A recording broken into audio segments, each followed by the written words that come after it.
Bonjour à tous, bienvenue dans ce nouveau numéro du 7-8 l'hebdo. Ravi de vous retrouver pour un tour d'horizon de l'actualité de la semaine dans le département. Tout de suite, les titres de ce vendredi 19 avril.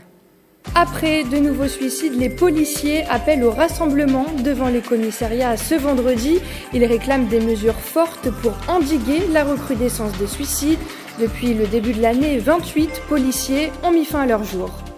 Ce drame a ému toute la France, mais aussi le monde entier. La cathédrale Saint-Michel-Notre-Dame de Paris a pris feu lundi à 18h50. Un symbole fort pour la communauté catholique. Père Benoît d'Argentlieu, prêtre à la paroisse de Montigny-Guyancourt, sera notre invité. Déplacement de députés et ministres dans les Yvelines, mais aussi préparation du week-end pascal. Comme chaque vendredi, coup d'œil sur l'actualité de la semaine. Les policiers, de nouveau dans la rue, après 2 récents suicides hier, ils se sont rassemblés devant les commissariats en milieu de journée. Ils demandent à être reçus en urgence par le gouvernement et réclament des mesures fortes pour endiguer ce fléau. Je le rappelle, depuis janvier, 28 personnes se sont donné la mort. Écoutez leurs revendications devant le commissariat de Guyancourt, où une vingtaine de policiers étaient rassemblés au micro de Calypso Vanier. On a beaucoup de gouvernements qui ont essayé maintes et maintes fois de lancer des projets, de mettre en place des choses. Les collègues trouvent que c'est pas assez.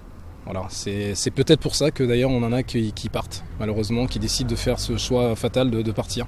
Ça fait 3-4 ans que la conjoncture sociale en France est difficile. On a toujours l'empreinte des attentats qui est là, donc on nous demande beaucoup, notamment concernant Vigipirate.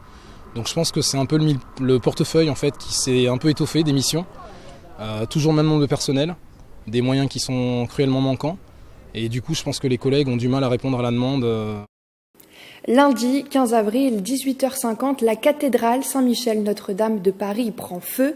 Et pour parler de ce drame, avec nous en plateau, le père Benoît d'Argentlieu, prêtre à la paroisse de Montigny-Guyancourt. Bonjour. Bonjour Manon. C'est un drame qui a ému toute la France, mais aussi le monde entier. Un incendie a ravagé la cathédrale Saint-Michel-Notre-Dame de Paris. Au lendemain, plusieurs centaines de catholiques étaient réunis place Saint-Michel à Paris afin de se recueillir. Certains lisaient des textes religieux, d'autres des extraits de l'œuvre de Victor Hugo. C'est un symbole de votre religion qui est parti avec cet incendie. Oui, je crois que je suis comme la plupart des Français d'abord, évidemment la plupart des chrétiens, mais la plupart des Français et plus largement même dans le monde. Je suis vraiment bouleversé par ça. C'est vraiment un symbole, effectivement, vous employez le bon mot, un symbole qui est parti en fumée, enfin l'émotion que ça suscite chez moi, je crois vraiment que c'est de la tristesse. On se dit mais quel gâchis quoi. Quel gâchis et pas seulement, je crois, pour les croyants. Évidemment, comme croyant, je trouve ça, je suis particulièrement affecté et bouleversé, mais je crois que ça dépasse largement la question des croyants. Et c'est ça qui me touche aussi énormément. Et de voir cette émotion, je crois je suis interpellé par ça, et de voir aussi beaucoup de non-croyants. Hier, je voyais un jeune qui rentrait dans l'église, qui est une église du XIe siècle, vous voyez, à Guyancourt, et qui me dit, je lui dis mais qu'est-ce que faites-vous là? Il dit en fait on a des trésors, je suis jamais rentré ici. Et quand j'ai vu que la cathédrale de Paris a brûlé, je me suis dit je peux pas ne pas au moins avoir découvert cette église, ce trésor devant lequel je passe tous les jours mais dans lequel je suis jamais rentré. C'est important d'être unis dans ces moments-là pour votre communauté. Et je crois que c'est très important. C'est très important. Je crois que c'est une épreuve, et comme toute épreuve, je crois que ça rassemble. Vous voyez, un deuil rassemble les familles qui sont. J'ai célébré des obsèques hier aussi. Vous voyez, ça, même des gens qui se parlaient plus depuis des années, ça rassemble. Voilà, c'est très impressionnant. Alors très vite, le mot miracle est apparu pour évoquer le fait que le feu n'ait pas atteint les poutres des tours qui supportent les cloches. Vous aussi, vous pensez à un miracle ? Alors, je ne sais pas s'il faut parler de miracle. En tout cas, je trouve ça assez étonnant, surtout en entendant le témoignage de l'aumônier des pompiers. Je ne sais pas si vous l'avez entendu, j'ai été assez bouleversé par ça.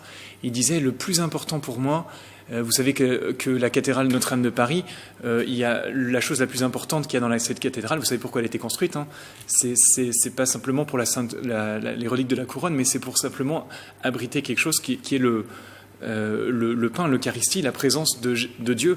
En fait, alors c'est juste un morceau de pain pour ceux qui ne croient pas. Pour nous, c'est Jésus vivant, ressuscité, qui est là. Et cet homme est allé avec les pompiers, rentré dans la cathédrale en feu. Et au moment où il sort, vous voyez, du tabernacle Jésus, il raconte qu'à ce moment-là, il y a la tour nord qui a cessé, le feu a été maîtrisé à ce moment-là. Et lui, il y voit clairement quelque chose d'une intervention, en tout cas, assez interpellante. Donc voilà. Et un élan de solidarité mondiale s'est produit pour la reconstruction de la cathédrale Notre-Dame et les dons ont dépassé les 15 millions d'euros. Mais cette ampleur des dons commence à provoquer une polémique. Certains regrettent que cette somme ne soit pas donnée aux plus démunis. Comment réagissez-vous ? Alors, c'est vrai que moi je suis très touché par la générosité des personnes. Oui. Je suis très touché par cette générosité, cette solidarité qui est manifestée. Et ça pose, vous avez tout à fait raison de le dire, la question aussi de l'ouverture aux pauvres. Je pense qu'il ne faut pas trop vite opposer, vous voyez, l'Église et l'ouverture aux pauvres. Parce que l'Église, vous voyez, c'est d'abord un lieu pour les pauvres. Vous voyez, normalement, vous voyez, l'Église, elle est le lieu pour les pauvres et de toutes les pauvretés qui soient. Vous voyez, il y a des pauvretés matérielles, des pauvretés psychologiques, des pauvretés spirituelles. Vous voyez, à l'instant même, là, j'étais avec 5 minutes de retard parce que j'arrive de mon église là, et une dame arrivait avec des fleurs. Vous voyez, me disant, elle voulait remercier dans l'église, me disant à la fois une joie qu'elle avait. Il y a 25 ans, elle était guérie d'une leucémie de manière inexplicable. Elle me dit ça là, à l'instant. Et je lui dis mais pourquoi est-ce que vous venez ? Et elle me dit à la fois pour remercier et puis pour confier, vous voyez, une situation difficile de sa fille. Vous voyez, et il y a une vraie pauvreté qui n'était pas matérielle, mais il y a une vraie pauvreté là, que traverse sa fille en ce moment. Cet incendie s'est produit lors de la Semaine Sainte qui, je le rappelle, est pour les chrétiens la semaine précédant Pâques, destinée à commémorer la Passion du Christ. Chaque jour de cette semaine et surtout les 3 derniers a une coloration particulière. Que représente le Vendredi Saint pour votre communauté ? Alors pour nous, le Vendredi Saint, c'est la mort de Jésus. Et Jésus, pas seulement un homme, mais on pourrait dire la mort de Dieu. Dieu meurt. C'est très étonnant. Et si vous rentrez dans nos églises, vous verrez que les statues, normalement, sont recouvertes, que l'autel est vide et nu, habituellement, il y a un lieu où on prie, c'est devant le Saint-Sacrement, devant le tabernacle. Et là, le tabernacle est vide. Et vous voyez, on fait cette expérience qui, moi, me saisit toujours comme prêtre, de ne pas savoir où prier, de ne pas savoir où poser mon regard. Les croix, normalement, sont recouvertes, elles sont même enlevées. Et c'est l'expérience d'un monde sans Dieu, en fait. C'est vraiment cette expérience-là qu'on fait vendredi, aujourd'hui. Et c'est très, très, très perturbant pour moi. Et pour le week-end pascal, quelles sont les programmations à venir dans votre paroisse de Montigny-Guyancourt ? Alors, pour nous, le week-end pascal, vous voyez, c'est le samedi soir, dès la nuit de samedi au dimanche. Et puis le dimanche, à 11h, au Cap Saint-Jacques, il y a la grande messe de Pâques. La grande messe où on célèbre la victoire de la vie sur la mort, plutôt. Et alors, on fête ça, on célèbre ça à 11h, c'est une grande messe. Et puis il y a aussi un temps de fête après l'après-midi pour les enfants, une chasse aux œufs de Pâques pour fêter, pour célébrer aussi ensemble en famille cette joie de la victoire de la vie sur toute mort. Merci Benoît d'Argentlieu d'avoir été notre invité. Je le rappelle, vous êtes prêtre à la paroisse de Montigny-Guyancourt. Exactement. Et soyez vigilants, le périmètre de sécurité autour de la cathédrale Saint-Michel-Notre-Dame de Paris, établi par la préfecture de police, est toujours d'actualité. Les stations de métro sont fermées également jusqu'à nouvel ordre. Concernant la circulation des voitures et des piétons, elle est interdite, sauf exception, jusqu'au 22 avril. Ensuite, on passe au reste de l'actualité de la semaine.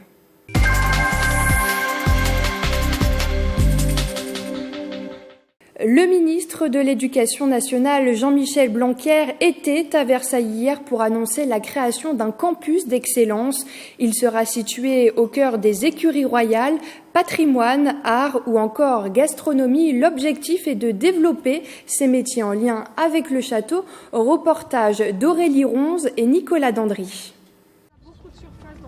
Les écuries royales de Versailles, vitrine du savoir-faire à la française, Prochainement, 6000 m² seront entièrement dédiés aux filières d'excellence. Les métiers de paysage, d'art ou encore du patrimoine bâti seront notamment représentés. Du fait du drame que nous avons vécu en début de semaine, ces métiers d'art sont particulièrement à regarder parce que nous devons former des jeunes à ces métiers, que ce soit les métiers d'art, les métiers de la construction, tous les métiers qui vont être impliqués dans la reconstruction de Notre-Dame de Paris. Pas de création d'établissement pour ce projet.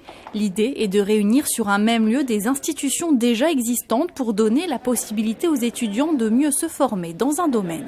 C'est pas un gadget, on vient là parce que dans son cursus, on doit faire un chef-d'œuvre, on doit faire un projet et on vient 2 semaines avec les enseignants travailler sur un projet ou peut-être un peu plus ou un peu moins. L'objectif est également de susciter des vocations pour ces filières en recherche de compétences. La possibilité de travailler en relation étroite avec les filières professionnelles du secondaire autour de tous les métiers du château, ça permet à mon établissement en fait d'élargir le champ et le spectre de ses activités. Ça me permet aussi d'être en prise directe sur des lycéens qui vont pouvoir ensuite intégrer éventuellement l'École nationale supérieure des arts décoratifs. Des hébergements, des infrastructures culturelles et sportives compléteront le dispositif. Pour l'heure, aucune date n'a été avancée pour l'ouverture de ce campus. Pas de chiffres non plus concernant le financement de ce projet. Un échange entre plusieurs députés des Yvelines et l'équipe de la CAF de notre département s'est déroulé pour faire le point sur les prestations sociales et les problématiques rencontrées par l'organisme. Reportage d'Aurélie Ronze. Mieux comprendre les missions de la Caisse d'allocation familiale des Yvelines afin de mieux aider la population. Voilà l'objectif de ces échanges entre 7 députés yvelinois issus de la majorité et l'équipe dirigeante. Fait marquant, en ce début d'année, la hausse du nombre de bénéficiaires de la prime d'activité, l'occasion de faire le point sur sa mise en place dans notre département. Nous avions anticipé l'organisation avec un dispositif d'accueil dédié en fait aux nouveaux bénéficiaires de la prime d'activité, avec une organisation également de back-office dédiée pour absorber le pic de charge. Donc c'est vrai que globalement, malgré le chiffre, donc l'augmentation importante de bénéficiaires de cette prime consécutive aux annonces gouvernementales, on a été globalement en capacité d'absorber le choc de la réforme. Au 31 décembre 2018, dans les Yvelines, on comptait plus de 235 000 allocataires. Parmi les sujets abordés lors de cette matinée, le recouvrement des pensions alimentaires ou encore l'accompagnement des bénéficiaires. Objectif, aller encore plus loin en matière d'accès aux droits. On a vraiment besoin qu'il y ait beaucoup plus d'interconnexion pour ne pas dupliquer les choses, mais aussi pour que les informations qui parviennent à l'un parviennent également à tous les autres pour que on n'ait pas encore une fois de trous dans la raquette. Une rencontre dans le cadre de la stratégie de lutte contre la pauvreté voulue par le gouvernement. Dès 2020 par exemple, le numéro pour joindre la CAF ne sera plus surtaxé. Autre déplacement, la ministre de la Justice Nicole Belloubet était ce mercredi 17 avril à la maison centrale de Poissy. Elle est venue constater l'effondrement d'un mur extérieur de la prison survenu le 28 mars dernier, l'occasion d'évoquer l'avenir de la structure. Nicole Belloubet en visite à la maison centrale de Poissy, la ministre de la Justice est venue constater l'effondrement d'un mur extérieur de la prison survenu le 28 mars dernier. Mesurer évidemment les inquiétudes qui peuvent être celles de la population. Quand vous avez un mur d'une prison qui s'écroule, il y a de véritables inquiétudes que je comprends bien, et surtout envisager avec monsieur le maire l'avenir. L'avenir pour la ministre passe par une rénovation du site. La femme politique propose de débloquer une enveloppe d'environ 60 millions d'euros. Moi, il me semble vraiment nécessaire, si nous restons à Poissy, au centre-ville, comme je le souhaite, que nous nous engagions pour la ville et pour les habitants de cette ville à rénover complètement ces lieux et à en faire vraiment une prison moderne, sécure, avec des objectifs clairs de détention. De son côté, le maire de la commune, Carl Olive, propose une alternative, déplacer la prison. Une consultation citoyenne devrait être lancée auprès des habitants de la commune. La question qui sera posée, c'est êtes-vous ou non favorable au maintien de la maison centrale en centre-ville ? Je souhaite le faire d'ici le mois de juin, dans une forme juridique sur laquelle nous travaillons et qui sera évidemment autorisée. La maison centrale de Poissy est installée en centre-ville depuis 1821 et compte aujourd'hui 193 détenus, dont 35 à perpétuité. On passe tout de suite au reste de l'actualité en Île-de-France avec nos confrères de Via Grand Paris.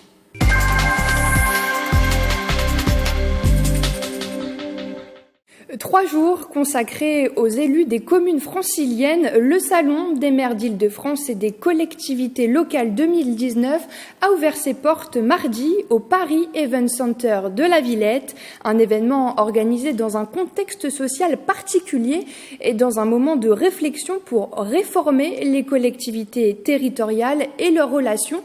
Plus de précisions sur leurs préoccupations avec ce reportage.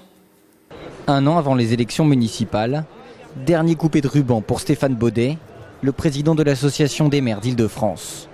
Avec la crise des Gilets jaunes et la baisse des dotations de l'État, le Salon des maires d'Île-de-France s'ouvre dans un contexte tendu. Le message des élus franciliens est clair, ils veulent retrouver des moyens d'action. Il y a un sentiment de recentralisation, de perte de moyens, de dilution dans des grandes agglomérations. Et puis surtout, il y a un sentiment de défiance du pouvoir central vis-à-vis des collectivités qui est devenu insupportable. Et la force du mouvement des Gilets jaunes et des cahiers de doléances qu'on a mis en œuvre a démontré qu'il y avait une défiance du peuple français sur le pouvoir central, mais qu'il y avait en même temps une demande de renforcement du pouvoir local. On en a assez de la technostructure qui doublonne, qui complexifie, qui empêche, qui interdit. Vous voyez, ça fait 10 ans que le Grand Paris a été lancé. Combien de réalisations concrètes en 10 ans? Tellement peu. Et pourquoi? Parce qu'on a multiplié les procédures, parce qu'on a multiplié les acteurs. On a 5 niveaux d'administration locale en Île-de-France. Aujourd'hui, 80% des Français sont favorables à une modification de l'organisation des collectivités. Beaucoup d'élus demandent un acte 3 de la décentralisation. Les Français sont très attachés aussi à l'équité. Et il y a des domaines qui, en fait, sont des domaines pour lesquels l'État joue un rôle d'équité. Et donc c'est la grande discussion que nous devons avoir pour perfectionner ce qui reste à l'État et ce qui va dans les collectivités territoriales. Le salon réunira encore cette année élus franciliens et décideurs qui débattront autour de grands thèmes d'actualité. 22 000 visiteurs tenteront de se frayer un chemin dans les allées du salon. Vous allez peut-être partir à la chasse aux œufs ce week-end de Pâques, comme le veut la tradition. Dans les chocolateries, tout est prêt. Cette année, la Confédération des chocolatiers confiseurs de France lance même une opération solidaire avec les enfants hospitalisés et les personnes âgées. Marilène Yapifino. Dans la chocolaterie du Ménil-Saint-Denis, Lapins et Poussins ont investi la vitrine depuis un mois. Et pour les derniers préparatifs de Pâques, les livraisons s'enchaînent. Là, forcément, il faut un peu stocker parce qu'à un moment, on va être un peu submergé. Donc on a intérêt à en mettre un petit peu en avance dans les commerces. Rien n'est laissé au hasard dans la présentation. Quand on met pas de socle, regardez ce que ça donne. Alors moi, j'ai coupé des gobelets et j'ai fait des socles. Parce que Pâques, c'est aussi l'occasion de laisser s'exprimer sa créativité. Mon chef qui s'appelle Nicolas Morin a proposé un sujet qui s'appelle l'œuf ou la cloche. Mais ici, le chocolat se veut aussi généreux. Membre de la Confédération des chocolatiers confiseurs de France, Christophe Bertrand a fait un constat simple. Les chocolatiers, pour être sûrs de ne pas manquer, prévoient large, quitte à rester avec des stocks de chocolat sur les bras une fois Pâques passé. Il y a deux solutions. Soit on défait les sachets, on remet le chocolat au fondoir et on va récupérer peut-être 20 kilos de marchandises, soit à peu près 200 € de marchandises. Ou alors, avec ces 20 kilos de marchandises qui représentaient 200 sujets, on fait plaisir à 200 personnes. Cette année, les 6 boutiques de l'Arena Street participent à l'opération Généreuse Pâques. Au total, ils sont 160 chocolatiers à s'investir dans toute la France. Donc l'idée qu'on a déterminée, c'est de dire aux gens, si vous voulez offrir un sujet à un enfant qui est hospitalisé, on va nous se charger de l'offrir à ces hôpitaux et on mettra en plus, pour chaque sujet offert, un sujet que nous offrirons. Et puis à la fin, de toute façon, on va offrir également ce qui va nous rester. Des partenariats sont aussi réalisés avec des EHPAD pour ne pas oublier les personnes âgées. La générosité du chocolat trouve ici tout son sens. Avis aux plus créatifs et habiles de leurs mains, Elena et Camille vous proposent de fabriquer un trophée lapin de Pâques. Comptez 4 heures de réalisation. Indication en images. Camille et Elena se sont rencontrées il y a quelques mois sur le réseau social Instagram. Toutes les deux passionnées de créations artisanales, elles ont pris l'habitude de travailler ensemble pour attendre la chasse aux œufs, un trophée lapin de Pâques. Première étape avec Elena, le lapin en pompon. Je vais faire l'arrière de la tête de notre petit lapin. Donc c'est très simple, l'arrière de la tête il est uni. Donc je me contente de bien fixer la matrice de façon à ce que les deux moitiés soient bien collées l'une contre l'autre. Je bloque mon fil et je commence à tourner pour couvrir. Avec de la laine de couleurs différentes, vous pouvez ensuite créer les éléments du visage en prenant garde à bien respecter la symétrie. On va ajouter quelques tours assez lâches pour faire les oreilles sur la partie supérieure du pompon. Vient ensuite le découpage où l'on découvre enfin la face de son pompon. Donc maintenant, on va sculpter le lapin. Pour les oreilles, Elena utilise des aiguilles à feutrer qui vont venir mélanger les fibres de la laine et lui donner une autre texture. Les yeux, même chose, vous pouvez vous servir de l'aiguille à feutrer pour enfoncer les poils des yeux et donner ce petit air plus naturel aux yeux du lapin. De son côté, Camille et ses talents en couture et crochet s'occupent de la partie textile. Elle commence par fabriquer un nœud en découpant 3 rectangles de tissu de tailles différentes, un pliage précis pour former des tubes et ensuite les assembler pour constituer notre nœud en tissu. Et là, on va juste fermer par quelques points à la main le petit tube à l'arrière du nœud. Partie la plus technique, le cadran en crochet. Pour cela, Camille va venir recouvrir un cerceau métallique avec 3 méthodes de crochet différentes. Les mailles serrées doivent être par multiples de 6, elles serviront de base pour les 2 autres tours, cette étape minutieuse est la plus longue. Reste ensuite le fond, l'étape la plus simple et la plus rapide. On va venir prendre une feutrine épaisse, quelque chose qui a un petit peu de tenue, sur lequel on va venir coller un cercle de tissu qu'on aura découpé à la même taille. Il ne reste plus qu'à coudre fond et cadran avant de procéder à l'assemblage final. Votre trophée lapin de Pâques est fin prêt pour venir décorer la chambre de votre enfant. Si vous n'êtes pas aussi doué que nos 2 créatrices, vous pouvez toujours les contacter sur leur compte Instagram et passer commande. Nous passons à notre rubrique « Ça s'est passé ». Comme chaque vendredi, nous vous ouvrons les archives de TV78 et en ce week-end de Pâques qui s'annonce, retour sur l'élection du pape François. C'était en mars 2013.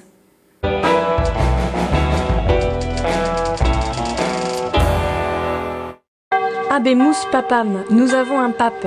Les catholiques vont désormais célébrer chaque jour François. À l'église Saint-Victor de Guyancourt, les fidèles étaient déjà émus avant la messe ce jeudi midi. Je viens pour remercier justement Dieu pour l'élection du pape François Ier. Je suis très heureuse pour l'élection du nouveau pape parce que ça donne une joie à l'église d'avoir un pape d'un autre continent mais qui est pour tout le monde. Quelque chose de nouveau. Vous êtes content ? Oui, madame. Un moment fort partagé avec le jeune père Fabrice Duhé qui vit son premier changement de souverain pontife.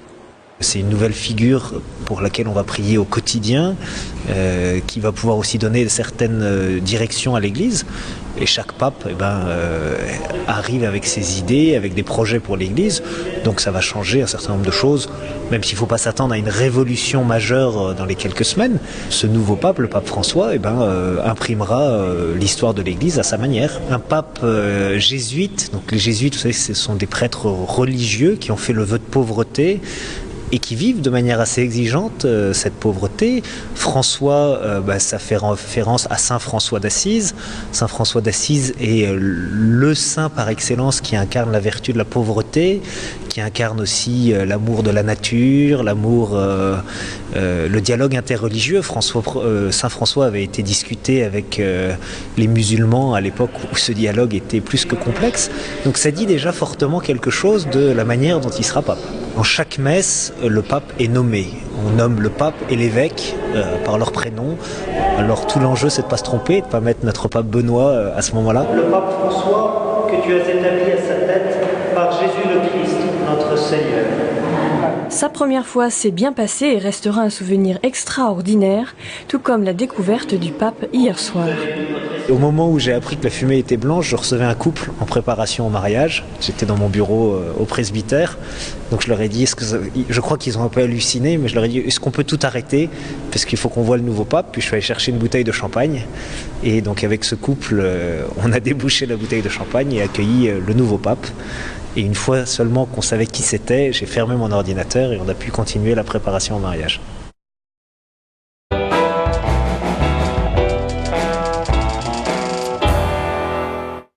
C'est la fin de ce 7-8 l'hebdo. Retour de l'information lundi à 18h dans le 7-8 journal. D'ici là, passez un excellent week-end, Pascal.